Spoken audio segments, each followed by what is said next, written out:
Hi, I'm Tyler Shandro, the Minister of Health for the province of Alberta, and I'm here with Darren Sandbeck, the Chief Paramedic for the province of Alberta from Alberta Health Services.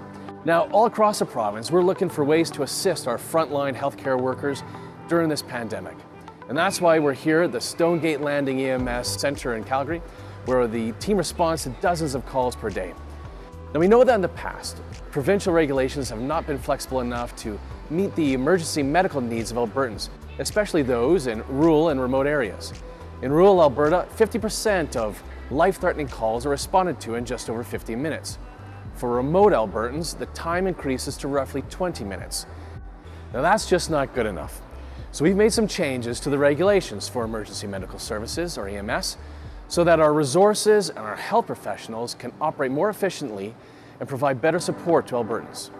First, the changes mean we can get patients faster care by setting up a second level of triage. That's an important improvement.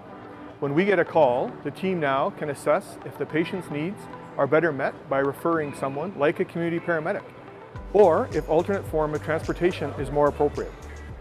Under the old regulations, only a traditional ambulance could respond to a call, even when just transferring a patient between facilities. And that means fewer ambulances, and it means that therefore fewer paramedics are available to respond to bigger emergencies. Now, if only traditional ambulances can be used, then everyone is waiting. So we've expanded the type of vehicles that can be used in appropriate circumstances. These new vehicles better support our highly trained paramedics in providing a broad range of health services to Albertans in their homes. By assisting those who use home care or are dealing with a chronic illness, unnecessary emergency department visits can be avoided, and those patients can receive care safely in their homes. Now, allowing different types of response vehicles means that patients won't have to wait around for a traditional ambulance to become available if they don't need one. A community paramedic can be there.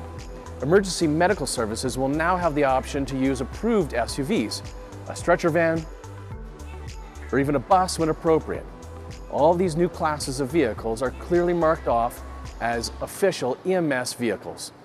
Now, safety requirements for these new vehicles are the same as they are for traditional ambulances, including regular inspections and regular maintenance.